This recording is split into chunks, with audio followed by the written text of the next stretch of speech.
نعبد وإياك نستعين صراط المستقيم صراط الذين أنعمت عليهم غير المغضوب عليهم ولا الضالين آمين. Alhamdulillah, syukur kita pada Allah Subhanahu wa taala. Limpah kurnia rahmat dan kasih sayang Allah, kita berkumpul pada hari ini, hari Ahad malam Isnin, malam 27 Rabiul Awal 1441 Hijri, dalam satu rangka majlis ilmu disebut oleh baginda Rasulullah sallallahu alaihi wasallam sebagai taman-taman syurga. Alhamdulillah, syukur kita pada Allah Subhanahu wa taala kerana menjadikan kita menjadi umat Nabi Muhammad sallallahu alaihi wasallam. Kerana dengannya lah kita mendapat nikmat iman dan nikmat Islam yang hari ini kita pegang dengan kemas, dan mudah-mudahan kita istiqamah dengannya sehinggalah akhiru kalam kita dapat mengucap kalimah la ilaha illallah sesuai dengan sabda Nabi sallallahu alaihi wasallam, man akhiru kalamuhu la ilaha illallah dakhalal jannah.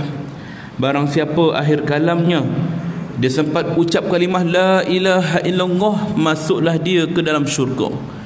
Kita beruntung jadi umat Nabi Muhammad sallallahu alaihi wasallam, bukan sahaja di dunia, bahkan di akhirat nanti kumpulkan di padang mahsyar dalam keadaan hiruk pikuk kepanasan, dalam hiruk pikuk kita dahaga, lapar dan sebagainya. Maka Allah SWT berjanji kepada Nabi SAW bahawa kita, yakni umatnya, adalah umat pertama yang akan dihisap dan akan dimasukkan ke dalam syurga terlebih dahulu berbanding umat-umat terdahulu.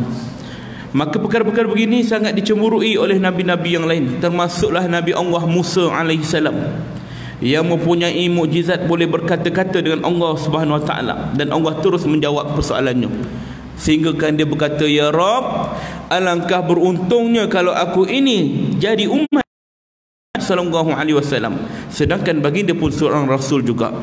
Begitu banyak kelebihan kita ini menjadi umat Muhammad, dan dengan itulah kita perlu perbanyakkan selawat dan salam kita ke atas junjungan besar kita. Mudah-mudahan kita beroleh syafaatnya di akhirat nanti, insya-Allah. Allahumma shalli ala Muhammad wa ala sayyidina Muhammad. Terlebih dahulu yang saya hormati pengurusi bersangkutan kuasa, tuan-tuan imam, tuan-tuan Bilal, para khatizah, muslimin muslimat, para jemaah Masjid Ar-Rahimah Kampung Sungai Buaya. Betul ya? Saya takut saya tersalah masjid. Ar-Rahmah. Ar-Rahmah, saya sebut Ar-Rahimah ya. Ar-Rahmah, lebih kurang lah tu kan, tambah ya aja Ar-Rahmah Kampung Sungai Buaya. Kampung betul? Takutlah kampung Sungai Udang pula kan. Alhamdulillah, sebab ini pertama kali saya di sini, jadi saya pun takut tersalah masjid tu. Saya tunggu kok datang orang lain ceramah kan, betul lah saya salah. Saya tunggu betul ke tidak, tak ada pula orang ngajak ke depan ni. Yang tunggu saya, yang panggil saya Ustaz Alif, dia pun tak ada sini. Tu yang saya tengok-tengok betul ke masjid ni. Jadi bila mana saya tengok balik nama, lebih kurang betul lah kot, tak ada orang naik kertas.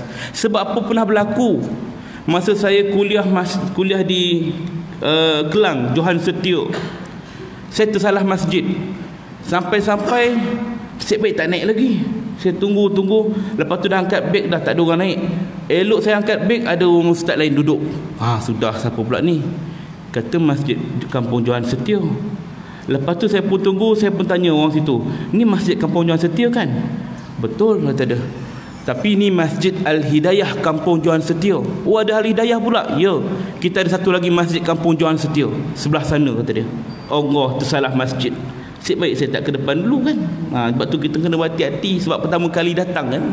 Tu saya tengok dulu, perhati, lebih kurang 5 minit 10 minit tak ada orang ke depan, saya pun ke depan.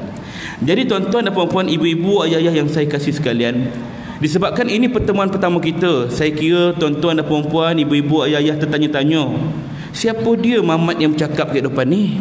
Tiba-tiba datang nak berceramah pula kan. Saya perkenalkan diri saya sebut sedikit. Nama saya Muhammad Rafiuddin bin Zainal Rashid. Di tempat saya dipanggil Ustaz Rafi Zainal, merupakan pengurusi pertubuhan Skuad Pengurusan Jenazah Malaysia, satu NGO peringkat kebangsaan yang kami mengendalikan jenazah-jenazah sama ada dalam skala kecil dan skala besar, termasuklah di dalam dan di luar negara. Saya juga merupakan mudir Mat Tahfiz Kemahiran Nur Fatah di Taman Melawati Hulu Kelang dan juga di Kampung Petaling Baru Bidor Perak. Juga merupakan pendakwah bebas di bawah Majlis Dakwah Negara. Menetap di Taman Melati Gombak, lebih kurang dalam 41 km kot dari sini. Wallahu alam. Dan berasal daripada Kuala Pilah Negeri Sembilan. Ada orang kampung tak sini? Ada kan, waris ramai sini tak? Jadi itulah sebuah sedikit tentang diri saya yang tuan-tuan tak nak tahu pun kan. Nak tahu tentang apa yang kita nak bincang pada malam ni. Jadi kitab yang diminta syarah kepada saya ialah kitab Sakaratul Maut. Ya, bersediakah anda menghadapinya? Yang dikarang ataupun disusun oleh Dr. Aij bin Abdullah Al-Qarni, yang akan masuk kepada mukadimah dia pada malam ini. Seperti mana yang dijadualkan, patutnya malam ni bukan kuliah saya katanya. Tak silap saya Ahad minggu kedua, tapi disebabkan Ahad minggu pertama, tak silap saya, tapi disebabkan saya minggu depan ada program di Kedah, maka diawalkan hari ni kata dia. Ya. Jadi tuan-tuan, puan-puan, ibu-ibu, ayah-ayah yang saya kasih sekalian, cerita pasal mati ni satu benda yang paling tak habis. Banyak orang buka topik malam pertama di alam kubur. Cerita tajuk dia pun dah seram, kita pun tak berani dengar. Kalau malam pertama di alam perkahwinan, sedap juga kan. Ini malam pertama di alam kubur. Tapi cerita bab mati ni benda yang pasti, tak boleh elak sepanjang zaman. Allah sebut dalam Quran, a'udzubillahi minasyaitonirrajim, likulli ummatin ajal iza jaa ajaluhum fala yastakhiruna sa'ah wala yasta'dimun. Setiap jiwa, bagi tiap-tiap umat ada tempoh yang ditetapkan. Likulli ummatin ajal, setiap umat ni, setiap yang bernyawa ni ada tempoh yang telah Allah tetapkan. Dan bila tempohnya tiba, tidak dapat mereka lambatkannya sesaat pun. Tolong ya Allah, aku nak minta tangguh sesaat saja, tak dapat. Dan tidak dapat mereka segerakan, tak boleh cepatkan walaupun sedetik. Ini yang disebut daripada surah Yunus ayat 49, menyebut bila sampai waktu kita tiba, maka tak dapat kita lari. Mati ni tuan-tuan tidak bersyarat pun. Dia bukan kerana tua ataupun muda. Ramai orang tua meninggal dunia, tak kurang juga orang muda yang meninggal dunia. Bukan kerana kaya atau miskin. Orang kaya banyak duit, dia ingat boleh bayar bil hospital, boleh jumpa doktor pakar. Dia tak tahu ataupun dia mungkin terlupa bahawa doktor pakar yang dijumpa pun akan mati juga. Bukan kerana pangkat tinggi ataupun rendah. Kita gubernur, kita Perdana Menteri, kita agung, tetap akan mati juga. Bukan kerana kita ni sihat atau sakit. Kita tengok orang sakit macam tak lama dah ni kan. Rupa-rupanya orang yang merawat orang yang sakit tu yang pergi dulu. Bukan kerana sihat atau sakit. Dan bukan kerana kita bersedia atau tidak. Tuan-tuan yang hadir pada malam ini bersedia. Ingat ni, kita tambah amal lepas solat maghrib, hadir dengan kuliah, nak menunggu waktu isyak. Maknanya orang yang bersedia ingat tentang mati. Orang yang tak bersedia pula apa? Dia lalai, tak solat, peduli apa nak mengaji dan sebagainya. Bukan kerana bersedia atau tidak, tetap akan mati. Syarat mati ini hanya satu saja. Apa dia? Iaitulah hidup. Kullu nafsin za'iqatul maut. Setiap yang hidup pasti akan mati, tak ada terlepas. Dan bila cerita pasal bab mati ni, itu tandanya orang cerdik. Allah sebut, Nabi sallallahu alaihi wasallam menyebut, di antara tanda-tanda orang yang cerdik ialah orang yang banyak mengingati mati. Dah kenapa ingat mati ni jadi cerdik? Kalau macam tu tak payah bekerja lah kita. Duduk je kat masjid, ingat mati saja kan. Cerdik lah tu. Bukan macam tu kaedah dia. Senang hidup kita kalau macam tu saja. Bukan. Ingat mati ni ialah kita melaksanakan kehidupan dunia ini, menjalani kehidupan dunia ini dengan berpaksikan akhirat. Kalau kita ni orang berniaga, bila kita ingat mati, kita akan berniaga dengan jujur, tak menipu. Kalau kita ni orang bekerja, penjawat awam, pekerja swasta dan sebagainya, makan gaji, bila kita ingat mati, kita akan bekerja betul-betul, tak curi tulang, tak ambil hak orang, tak ambil hak pejabat, tak rembat paper pejabat, benda-benda kecil macam tu. Sebab ingat mati. Maka bila ingat mati ni, segala apa yang kita buat ni kita akan pastikan pada akhirat insya-Allah orang begini orang yang cerdik. Ya. Kata pengarang, sakaratul maut dalam pandangan ulama salaf merupakan masa-masa yang mesti kita lalui. Sakaratul maut ni apa tuan-tuan? Sakaratul maut dari segi bahasa sakarah bermaksud mabuk. Maut itu kematian. Mabuk di ambang kematian. Ada kat sini yang pernah mabuk tak? Bukan semestinya mabuk tu minum toddy, minum brandy, tidak. Ada orang yang mabuk naik kenderaan, naik kereta, ya Allah poninglah kepala dan kan mabuk. Ada orang mabuk naik kapal terbang, nak muntah lah kan mabuk. Ada orang mabuk laut, tak boleh naik bot, naik kapal. Dan tak kurang juga ada orang yang mabuk cinta asmara, kan? Dia tak kira, dia nak juga si Milah tu mak, kan? Jangan kau kena sambut dia setan ni, kan? Maknanya orang yang mabuk ni dia tak kerti beza mana baik mana buruk, mana dosa mana pahala, mana hitam mana putih, mana kiri mana kanan, mana betul mana salah. Dia tak kerti beza. Orang mabuk ni mesti kena bimbing. Demikian juga orang yang mabuk ketika nak mati. Sebab itulah perkara pertama yang Nabi SAW tekankan kita bila berhadapan dengan sakaratul maut, iaitulah talqinkan kalimah la ilaha illallah. Sesuai dengan apa yang saya sebut di awal tadi, man akhiru kalamuhu la ilaha illallah dakhalal jannah. Barang siapa akhir kalamnya dia sempat ucap kalimah la ilaha illallah, masuklah dia ke dalam syurga. Ni kalimah yang perlu kita ucap. Kalimah tu la ilaha illallah saja. Bukan macam dalam TV tuan-tuan. Pernah tengok tak TV macam mana kalau orang tu berlakon nak mati?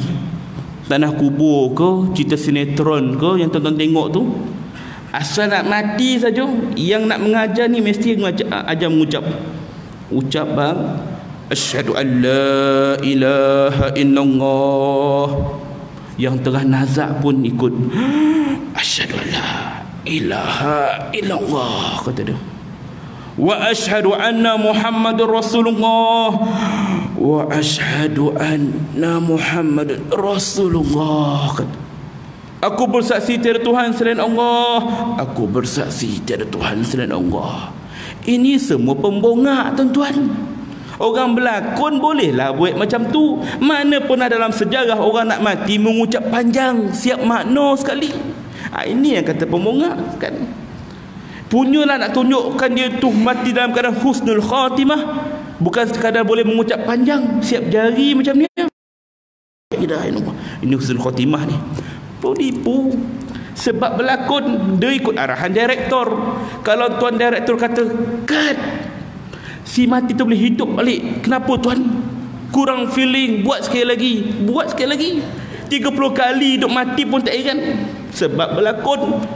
Padahal masa nak mati sebut Allah pun bukannya mudah. Ni dia. Nabi ajar kalimah ringkas je, la ilaha illallah. Dan nak ajar kalimah la ilaha illallah ni pula, dia ada cara dia. Jangan terlalu laju, jangan terlalu perlahan. Ni bila kita nak dapat dengan orang meninggal ni, terpengaruh dalam filem, tengah nazak kawan kita ni, ikut saya, la ilaha illallah. Orang tengah semput, kita baik lagu-lagu lagi, silat-silat di lompang kita cepet sikit kan. Kau ingat tak sakit kau kita ni kan? Dia dalam keadaan sesak nafas, dia tak boleh kita ajar dia dengan kalimah yang panjang, sebab dia mabuk. Bila orang mabuk ni, kalimah la ilaha illallah tu pun dia dah lupa. Dan dia mengharapkan kalimah tu, bila dia harapkan orang tu ajar kat dia, tapi orang tu pula ajar dengan payah. Kan payah tu tak boleh kita lama-lamakan. Dan tak boleh pula kita laju pula. Afdal zikri fa'lam annahu la ilaha illallah, la ilaha illallah. Dan macam tahlil pun tak boleh juga. Ringkas saja, la ilaha illallah.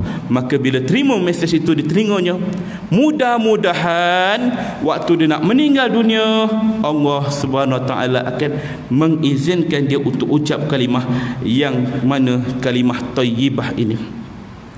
Allah Ta'ala akan teguhkan ucapan dia ini. Maka nak mendapatkan kalimah ini tuan-tuan, dia perlu dengan amalan dia. bukan daripada hafazan, bukan daripada ingatan, tapi kerana amalan. Kalau kita ni hidup sebagai orang Islam, ramai orang hidup sebagai orang Islam, tapi amalan dia tak macam orang Islam, maka bila dia meninggal dunia, Allah Ta'ala takkan izinkan dia ucap kalimah itu.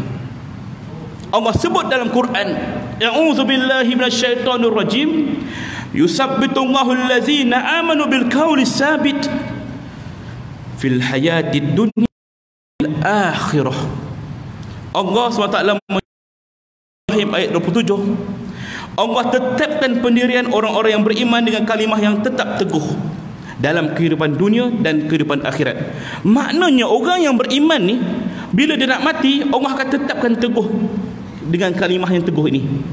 Macam mana? Seandainya orang yang beriman ni, yang beramal soleh, dia meninggal seorang-seorang kat rumah. Meninggal seorang-seorang kat rumah, waktu tu orang bekerja, orang keluar, dia duduk kat rumah seorang-seorang, tiba-tiba nyawanya dah sampai hujung. Dan ketika itu Allah Ta'ala akan kuatkan hati dia.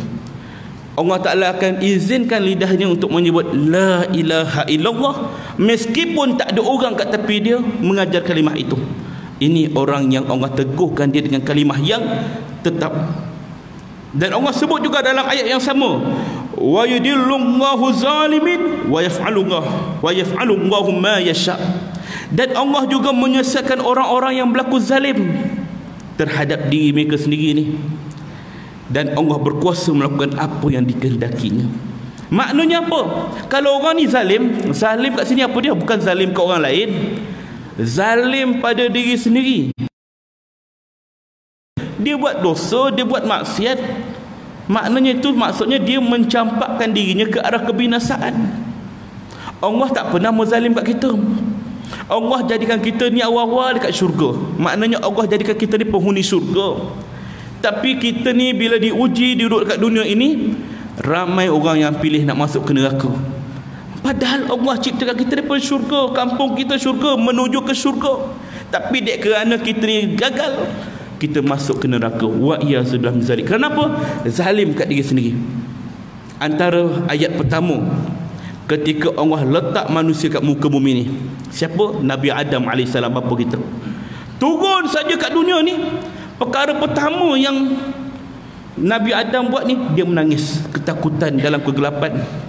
Takutnya dalam kegelapan ni, dan dia minta Allah Ta'ala tolonglah ampunkan dia. Jibril AS melalui Allah juga mengajarkan dia satu doa yang sampai hari ni kita amalkan. Rabbana zalamna anfusana wa illam taghfir lana wa tarhamna lanakunanna minal khasirin. Rabbana zalamna, ya Rabb, Tuhan kami, sesungguhnya aku telah menzalimi diriku sendiri.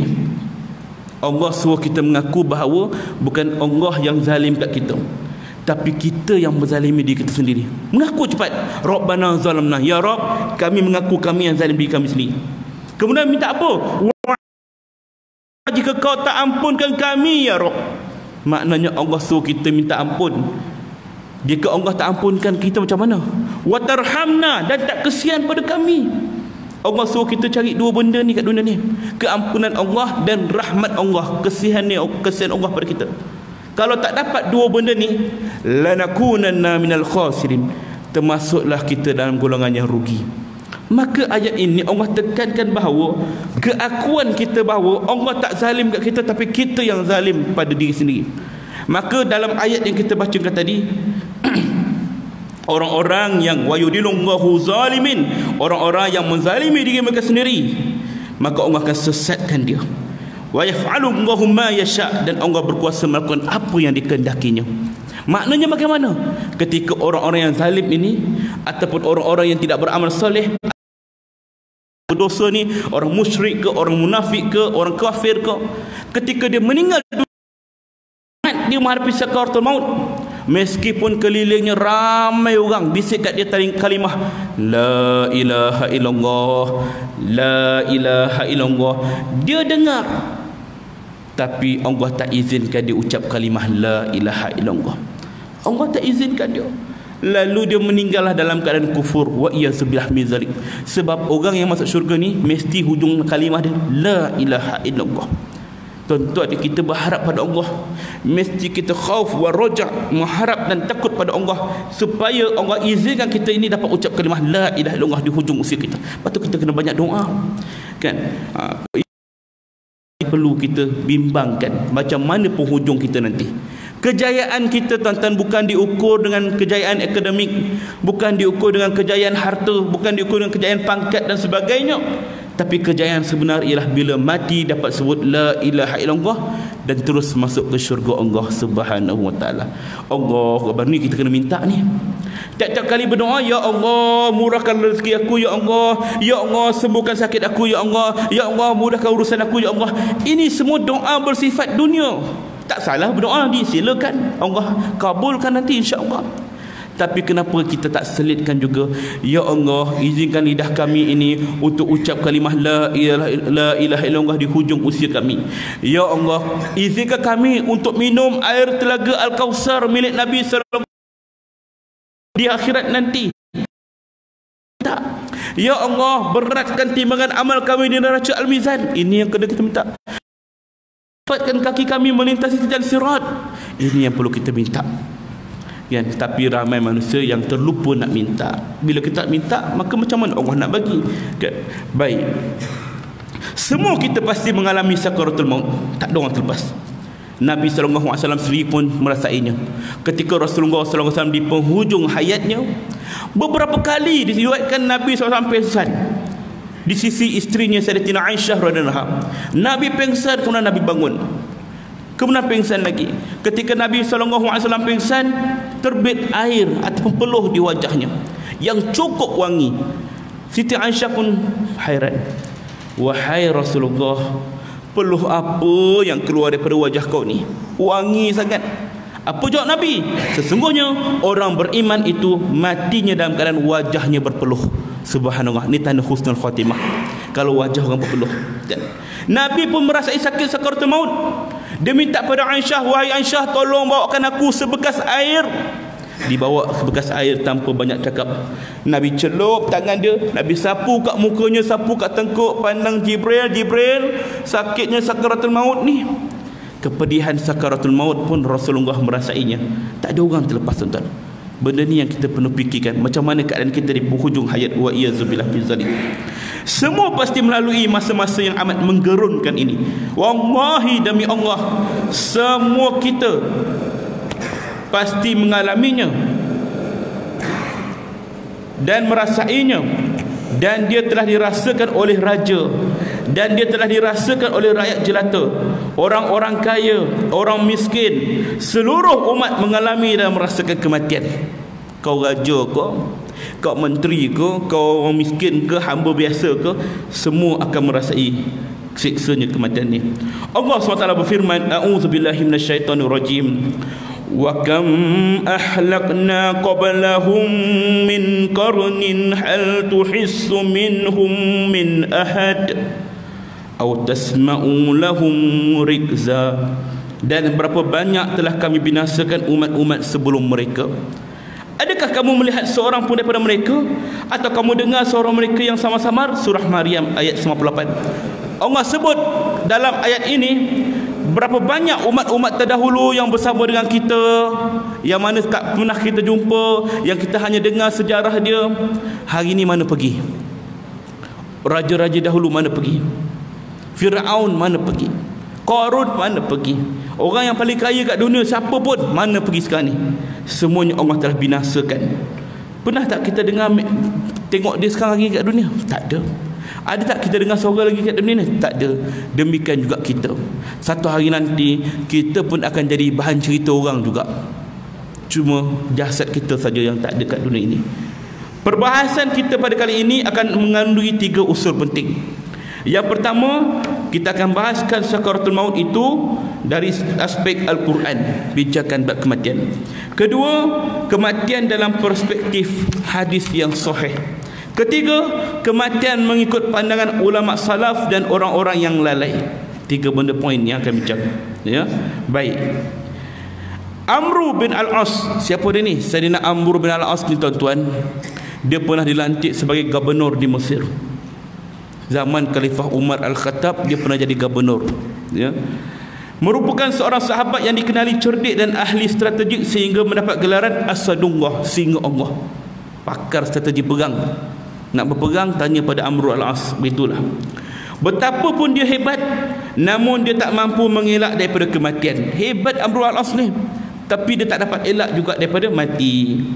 Kematian boleh musnahkan tipu helah orang licik, dapat melumpuhkan kekuatan penguasa, dan dia boleh meranapkan segala harta benda orang kaya. Maknanya kematian ni tuan-tuan, kita ada macam-macam segala-gala nikmat kat dunia pun tetap satu pun tak boleh halang kita. Tak ada, kan? Ketika Sayyidina Amr al-As dalam keadaan sakaratul maut, anaknya Abdullah bin Amr bertanya, "Wahai ayahku, bolehkah engkau menggambarkan kematian kepada aku?"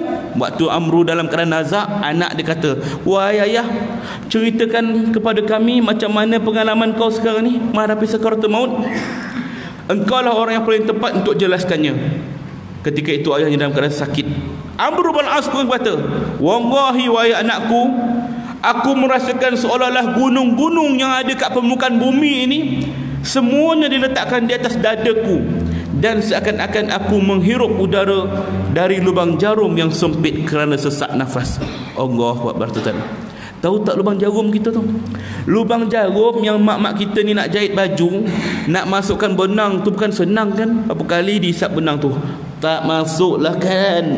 Benang tu nak masuk ke lubang jarum pun bukan main susah. Itulah lubang nafas kita ketika nak mati. Sebab tu di awal tadi saya sebut, jangan kita ajar kalimah la ilaha illallah dalam keadaan yang menyeksakan dia. Dia dalam keadaan terlupa, dia nak sebut la ilaha illallah, nafas dia dah sempit, tarik nafas sakit tuan-tuan, tarik nafas ketika nak mati ni. Tiba-tiba kita ajar kalimah la ilaha illallah, berat untuk dia terima. Kalimah itu mesti kalimah yang tepat dan segera. La ilaha illallah. Ketika dia sedang tarik nafas, dia nak hembus, ketika itulah paling tepat untuk ajar kalimah la ilaha illallah. Jangan ajar ketika dia sedang tarik nafas, kerana ketika itu dia sedang sakit. Dia tengah sakit sebab ada banyak kes yang berlaku. Dia main ajar saja kalimah la ilaha illallah tanpa memikirkan keadaan orang nazak. Sehingga kan orang yang sedang nazak itu berkata, "Diamlah, aku tengah sakit ni, aku tak nak sebut apa-apa." Kerana apa? Bukan kerana dia benci kalimah itu, tapi dia kerana sakitnya sehingga dia lupa dah mana yang betul, mana yang salah. Sebab tu kita kena tahu. Dia macam orang sembelih lembu tuan-tuan. Orang sembelih lembu macam mana kita tengok? Tukang sembelih, tangan kiri dia biasa dia akan pegang leher lembu tu. Kenapa pegang leher lembu? Dia nak rasa nafas lembu tu keluar dan masuk. Tarik nafas, hembus. Lembu tu tarik nafas, dia boleh merasa mulai tangan dia ni. Kemudian parang dia kat belah kanan. Ketika lembu tu tengah tarik nafas, dia standby parang dia. Lembu tu nak hembus dia nafas, bismillah, Allahu Akbar. Kenapa? Dengan harapan ketika lembu tu hembuskan nafas, darahnya pun tersembur dengan banyaknya. Itu kaedah yang sebaiknya. Adapun kalau dia main sembelih saja tanpa mengira waktu keluar nafas masuknya, ketika itu barangkali dia sedang tarik nafas, dan boleh jadi ketika sembelih nafasnya tidak tersembur dengan banyak, tersembur dengan perlahan. Maka kerana itulah ada keadaan daging-daging korban, daging-daging lembu yang disembelih cepat berbau hanyir. Ni kaedah kata orang lama lah. Cara sembelih tu pun kena main peranan juga. Tapi kalau kita sembelih waktu dia tarik nafas pun tak ada masalah, tetap sah. Cuma kualiti daging tadi. Itu orang yang pakar sembelih lembu cakap. Ketika kita berhadapan dengan orang yang sedang nazak, tengok pada dada dia, tarik nafas. Waktu itu kita tengok nafas dia naik, dadanya naik. Kita biarkan dia dengan tenang, tarik nafas. Ketika kita nampak dia nak hembus nafas, la ilaha illallah, mudah-mudahan mesej itu dia terima dan Allah izinkan dia untuk ucap kalimah ketika itu, la ilaha illallah. Bila dia dah sebut sekali dan ketika itu dia mati, subhanallah, bagus, mudah-mudahan syurga untuknya. Dan kalau dia dah sebut sekali tapi dia tak mati lagi, masih hidup, cukup, tak payah minta dia ulang-ulang lagi, kerana dia tak mampu lagi. Dia bukan macam kita waktu hidup ni boleh mengucap la ilaha illallah, dia sebut, kemudian dia masih bernafas, turun naik, tak payah desak dah, kerana itu kalimah terakhir dia, cukup. Cuma jangan kita ajak bersembang pula, alhamdulillah dapat juga sebut. Nak air? Nak, kata dia. Sudah. kena ulang balik sekali lagi. Dia tak boleh kalimah lain selain daripada la ilaha illallah di hujungnya. Ini kena ingat betul-betul, ya. Dan kata Ibnu Rajab pula menceritakan, Umar bin Al-Khattab radhiyallahu anhu bertanya kepada Ka'ab Al-Akhbar, "Wahai Ka'ab, boleh tak kau gambarkan kematian kepada aku?" Ka'ab ini ketika mana Ka'ab Al-Akhbar ni ketika nak meninggal dunia, Sayyidina Umar tanya, "Cerita sikit macam mana waktu kau rasa ni?" Tuan-tuannya, tak boleh nak gambarkan macam mana. Ka'ab menjawab, "Wahai Amirul Mukminin, perumpamaan kematian itu bagaikan seorang lelaki yang dipukul dengan sebatang pokok bidara atau pokok talhah, sebuah pokok yang penuh dengan duri tajam. Setiap duri masuk dan menusuk setiap urat saraf. Sebaik saja pokok itu ditarik dengan kuat, maka setiap duri yang melekat pada urat saraf tersebut ikut tercabut bersamaan dengannya." Allahu Akbar. Bayangkan, kita tak tahu talhah tu pokok macam mana, kita bayangkanlah pokok kaktus. Pokok kaktus banyak duri ni, masuk ke mulut kita, sampai kat tenggorok, sampai kat jantung. Dah kena jantung, hati, limpa, sentak kau kuat, zap, tarik keluar. Ya Allah, beratnya. Itu baru gambaran, belum realiti lagi. Wa iyazubillah min zalik. Kita minta, ya Allah, kurniakanlah kami husnul khatimah. Minta kepada Allah kematian yang baik. Wa iyazubillah, minta kepada Allah jangan kurniakan kami su'ul khatimah. Tak nak kematian yang buruk ini, ya. Allah SWT berfirman lagi, A'udzubillahi minasyaitanir rajim, "Falawla iza balagatil khulqum." Kenapalah manusia ni ketika nyawa sampai di kerongkong baru nak bertaubat? Ramai manusia macam tu, di penghujung usia baru nak bertaubat. Kita tengok sejarah Fir'aun ketika mengejar Nabi Musa AS. Nabi Musa dan pengikutnya lari melintasi Laut Merah, membelah Laut Merah, lari situ. Fir'aun kejar sampai di depan pintu laut tu. Dia berhentikan tentera dia. Ini perangkap, jangan kita lalu. Tapi takdir Allah, tak ada siapa yang mampu melawan. Allah pun menjadikan kuda-kuda yang ditunggangnya itu untuk lintas juga tanpa perlu mendengar arahan Fir'aun tadi. Maka bila Fir'aun dan kuda-kuda dan tenteranya masuk ke tengah laut, Fir'aun pun tahu bahawa dia akan mati saat itu. Dia dah masuk perangkap. Ketika itulah dia kata, "Aku beriman dengan Tuhan Musa ketika ini." Baru nak beriman kepada Allah Subhanahu Wa Taala. Namun keimanan ataupun taubat Fir'aun ketika itu Allah tidak terima lagi. Tuan-tuan, ya, hidup kita ni tuan-tuan, Allah bagi kita banyak peluang dan banyak ruang. Selagi belum sampai dua keadaan ini, Allah bagi kita ruang dan peluang. Apa dia peluang tu sebelum bila? Yang pertama, selagi tidak terbitnya matahari daripada sebelah barat, yakni sebelum kiamat. Yang kedua, selagi nyawa tak habis sampai kat kerongkong ni, hulqum ni. Sampailah nyawa kita sampai kat hulqum ni, maka pintu taubat sudah tertutup selama-lamanya untuk kita. Wa iyazubillah bizalik. Jangan waktu itu baru kita nak bertaubat, tuan-tuan. Sebab apa ketika itu nak bertaubat? Kerana bila pintu taubat tertutup, Allah buka pula pintu hijab yang menutupkan tentang syurga dan neraka. Allah tayangkan balik. Kat mana tempat kita nanti ke akhirat? Allah tunjuk ketika kita nak mati nanti. Ni tempat kau nanti. Subhanallah, syurga. Maka roh orang yang mukmin tadi bila melihat bayangan syurga, tak perlu malaikat maut ambil nyawa dia. Dia sendiri yang tolakkan rohnya untuk keluar, bagaikan air yang mengalir keluar sendiri. Subhanallah. Tapi kalau orang-orang yang kufur pada neraka, dia takut. Tak nak, aku tak nak. Ketika itu dia benci bertemu dengan Allah, dan Allah pun benci bertemu dengan dia. Namun malaikat maut tetap menepati waktunya. Likulli ummatin ajal. Setiap umat dah tempoh ajal dia. Terus sentak nyawa orang-orang yang kufur tadi. Tidak ada peluang lagi ketika itu, tuan-tuan. Tuan-tuan, kita hidup ini bergantung pada yakin. Sebab tu iman tu yakinlah. Rukun iman kita ada 6. Beriman kepada Allah, malaikat, rasul, kitab, hari kiamat, qada dan qadar. Ini semua 6 keyakinan kita. Sebab tu dipanggil ilmu yakin. Kita hari ni bila sebut beriman kepada Allah, bila saya beriman. Kenapa? Dengan cara kita tahu Allah itu wujud walaupun kita tak nampak dia. Itu tanda kita beriman, yakin.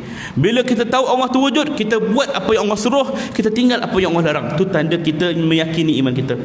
Maka tuan-tuan, yang pertama sekali kita perlu buat ialah ilmu yakin. Kena letak kat diri kita. Jangan sampai satu saat kita ni dah nampak kepada ainul yakin. Peringkat yang kedua ni dah terlambat. Ainul yakin ni apa? Nampak dengan keyakinan mata dia sendiri. Waktu roh dah sampai ke ni kerongkong ni, baru dibuka hijab tentang syurga atau neraka, baru yakin, ya Allah, aku baru tahu bahawa neraka ni wujud. Ini ainul yakin. Dah terlambat dah tuan-tuan. Kita perlu beriman waktu kita belum nampak apa-apa lagi. Dan jangan sampai tahap yang ketiga, hakul yakin. Hakul yakin ni apa? Yakin dengan sehakikatnya, yakni kita nampak, kita rasa dan kita melaluinya. Iaitulah bila masuk ke lubang kubur, kubur kita jadi taman syurga. Ini hakul yakin. Ya Allah, betul lah apa yang disebut selama ini. Tak sia-sia aku beramal soleh. Engkau telah ganjarkan nikmat syurga di dalam lubang kuburku ini.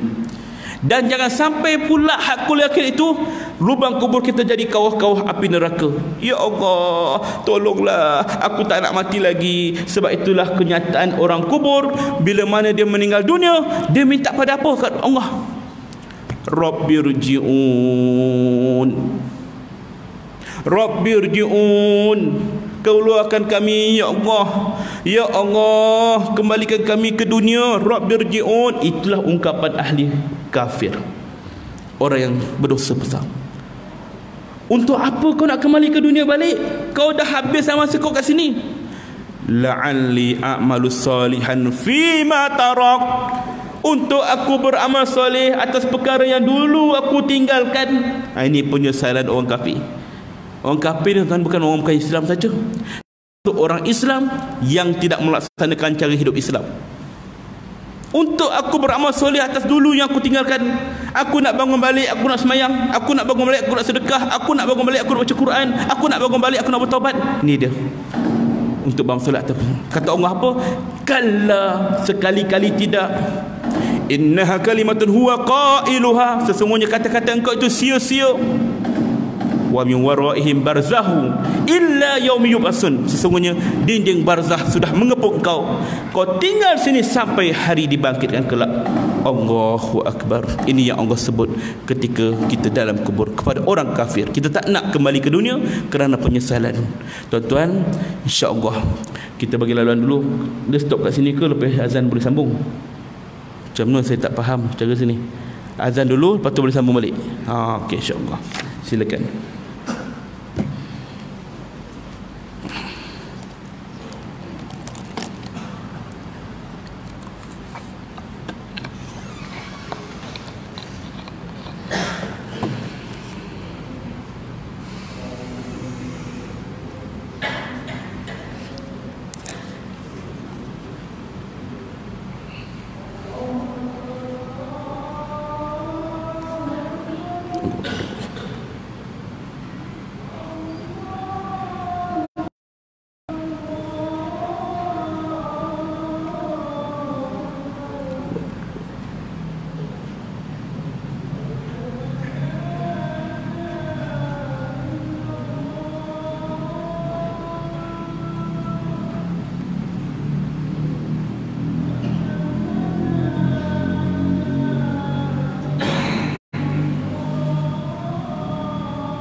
La ilaha illallah Rasulullah.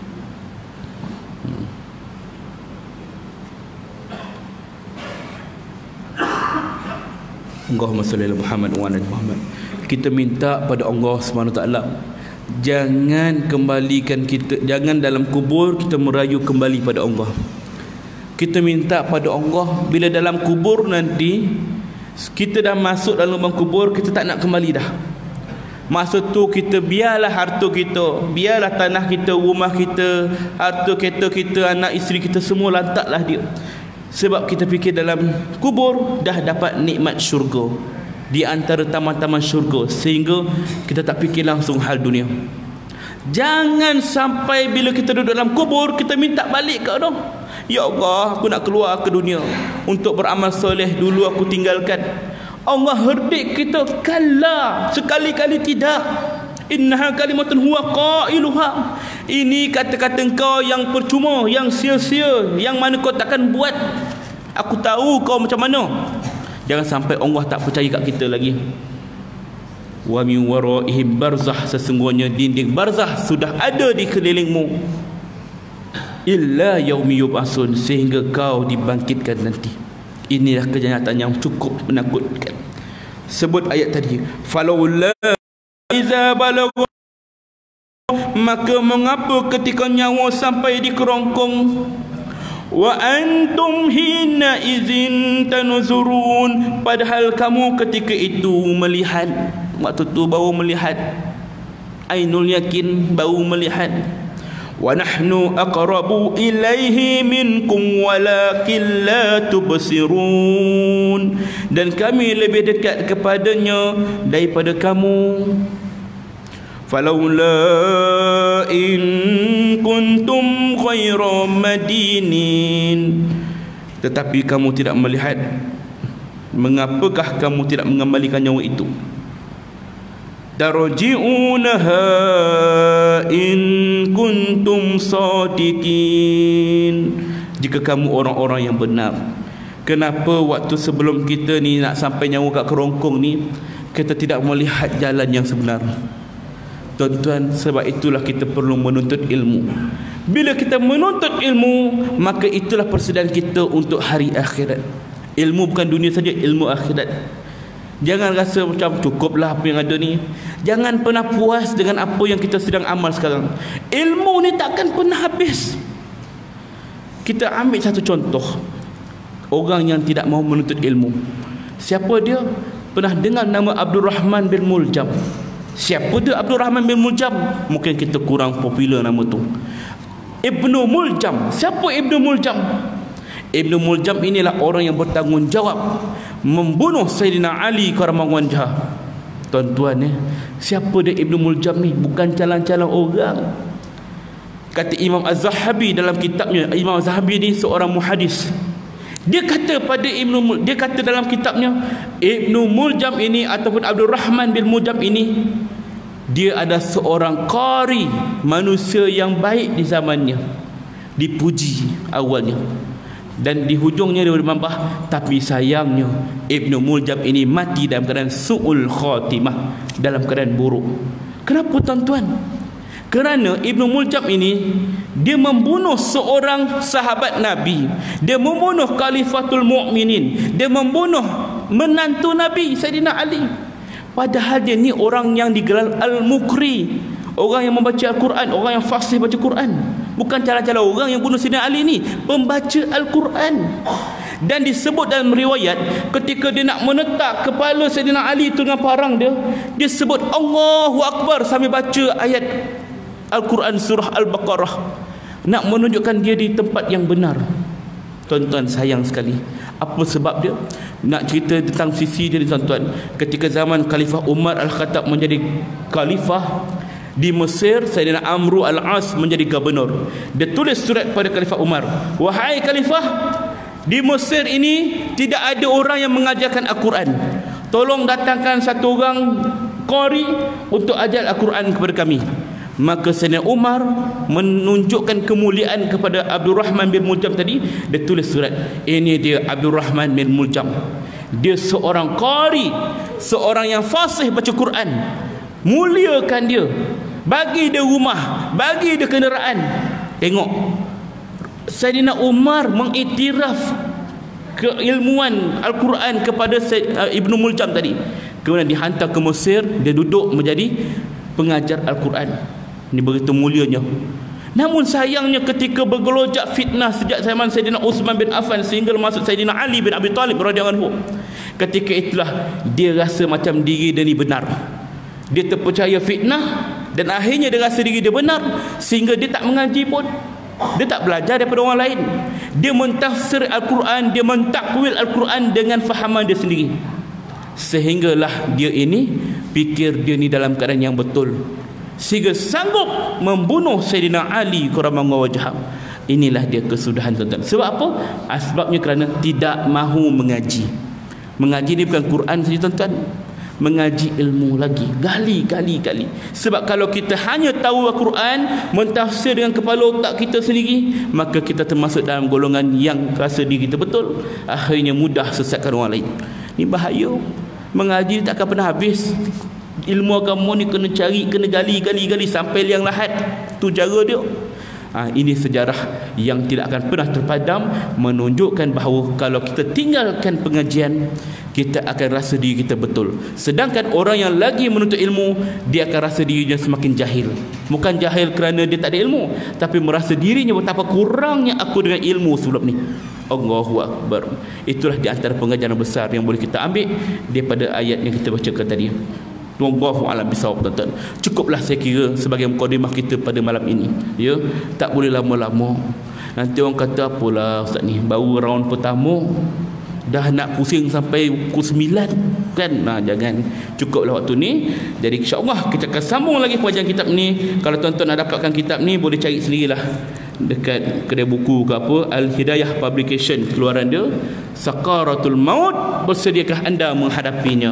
Cari kitab, insya-Allah kita akan syarahkan kitab ini. Dan saya tengok jadual saya kat sini pada hari Ahad minggu kedua, insya-Allah. Tapi bulan 12 ni tak adalah, sebab dia dah cover hari ni. Bulan 12 saya ke Kedah.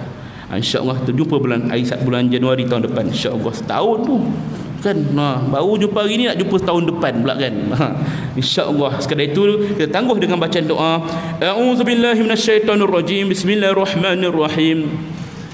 Alhamdulillahi rabbil alamin, wassalatu wassalamu ala asyrafil anbiya'i wal mursalin wa ala alihi wa sahbihi ajma'in. Allahumma salli ala Muhammad wa ala ali Muhammad. Allahumma ighfir lana dhunubana wal walidina warhamhum kama rabbayana shighara. Allahumma inna nas'aluka ridhaka wal jannah wa na'udzubika min sakhatika wan nar.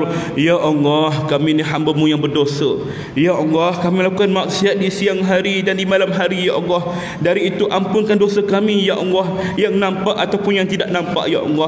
Ampunkan dosa kedua orang tua kami ya Allah. Ampunkan dosa guru-guru kami ya Allah. Dosa-dosa anak-anak dan pasangan hidup kami ya Allah. Dosa-dosa seluruh muslimin muslimat, mukminin mukminat, ataupun yang telah sama ada yang hidup ataupun yang telah meninggal dunia ya Allah. Ya Allah, ketika kami masuk ke dalam lubang kubur yang sempit dan gelap itu ya Allah, terangkan kubur kami ya Allah. Kami takutkan kegelapan ya Allah. Ya Allah, ketika kami masuk ke dalam lubang kubur yang sempit itu ya Allah, luaskan kubur kami takut kesempitan ya Allah. Ya Allah, ketika kami masuk ke lubang kubur, jadikan kubur kami sebagaimana taman-taman syurga-Mu ya Allah, bukan sebagaimana kawah-kawah api neraka-Mu ya Allah. Ketika kami dibangkitkan di padang mahsyar nanti ya Allah, lindungilah kami di bawah naungan arasy-Mu ya Allah. Bangkitkanlah kami dengan penuh kemuliaan dan kebaikan, bukan dalam keadaan kehinaan dan kepapaan ya Allah. Ya Allah, beratkanlah timbangan amal kami di neraca Al-Mizan. Ya Allah, izinkan kami untuk minum air telaga Al-Kausar milik Nabi sallallahu alaihi wasallam. Ya Allah, beratkanlah timbang. Ya Allah, pantaskanlah langkah kaki kami ketika melintasi titan Siratul Mustaqim sepantas kilat ya Allah, agar kami tidak jatuh tergelincir ke dalam kawah neraka-Mu ya Allah. Kami takut ke dalam neraka-Mu ya Allah. Kami tidak mahu duduk dalamnya walaupun sedetik. Kami tidak mahu dekatnya walaupun sebatu ya Allah. Tempatkanlah kami ke dalam syurga-Mu yang tertinggi, syurga yang didiami oleh para nabi, para rasul, para siddiqin, para syuhada dan orang-orang saleh. Walaupun kami sedar, kami tahu diri kami tak layak pun bersama mereka ya Allah. Kami seumpama debu di kaki mereka ya Allah. Tapi sesungguhnya inilah pengharapan kami kepada rahmat-Mu ya Allah. Ampunkan kami, Rabbana atina wa fil akhirati hasanah wa qina azabannar. Subhana rabbika rabbil izzati amma yasifun. Wassalamu ala mursalin walhamdulillahi rabbil alamin. Takbir minkum. Assalamualaikum warahmatullahi